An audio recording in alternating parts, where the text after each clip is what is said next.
السلام عليكم حبايبي، كيفكم؟ شو اخباركم؟ ان شاء الله تكونوا بخير. رجعت لكم فيديو جديد ويوم جديد، واللي ما اشترك في القناة يشترك. واليوم كان الي اول يوم بقبض فيه مصاري من شغلي وتعبي، وانا قاعدة في البيت، ويا ريت الكل يتشجع. وانا عملت هذا الفيديو بس مشان تشجعوا، وكل وحدة يعني يكون وضعها مثلي، يعني تعبان شوي، تساعد نفسها وتساعد ولادها وجوزها.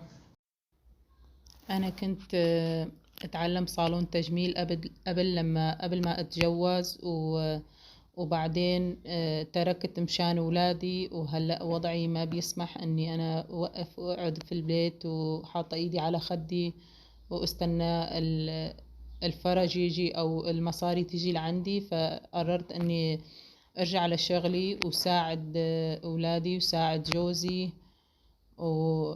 وكل شي بالصبر بيصير. وإذا أنتي بدك تخططي تعملي شي بتخططي، وبعدين بتنفذي، بتفكري بهالشي منيح، وبعدين بتقرري. وإن شاء الله كله يكون خير إلك ولأولادك، وتستفادي منه بنفس الوقت. وحبيت أعملكم هذا الفيديو للتشجيع فقط. رح أترككم مع صوت